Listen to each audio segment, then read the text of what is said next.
Баршаңызға сәлем.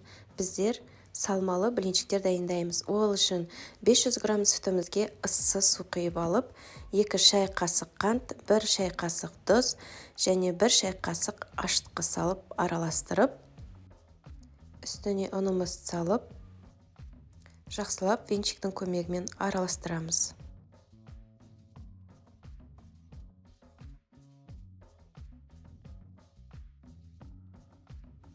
Мінекей осылай араластырамыз, және ол осындай масса шығу керек. Айта кетейін, менде сұйық май құйылған видеосы түспей қалған. Сұйық май құйып жіберіңіздер. Описанияға қанша грамм екенін жазып кетемін. Енді біз фаршымызды қуырып аламыз. Оның үстіне жуа, морковь және өзіңіз қалағаныңыздай начинкаға сала берсеңіз болады. Сладкий перец сияқты неше түрлі өзіңізге ұнайтын тағамдарды сала берсеңіз болады.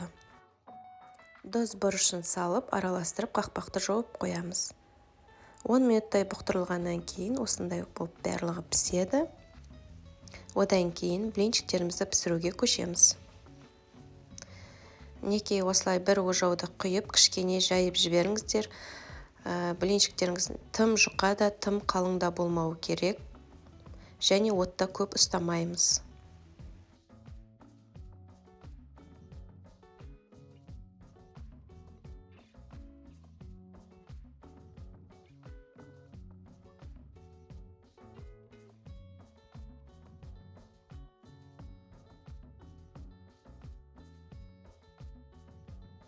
Мінекей осылай пісіріп аламыз. Бізге жарты секунд, 1 минутқа жетпейтін уақыт жеткілікті. Асты осылай болып піседі.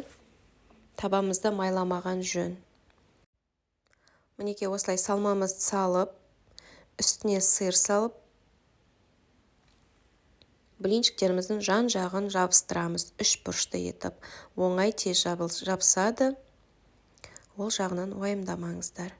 Барлығын жасап алып, противенімізге салып, 200 градуста 5 минут, 10 минут ұстаймыз, сыры ерігенге дейін. Мінекей менде осындай салмалы блинчиктер дайын болды. Міндетті түрде жасаңыздар. Менің каналыма тіркеліп, лайк басып, комментарий қалдыруды ұмытпаңыздар. Сіздермен болған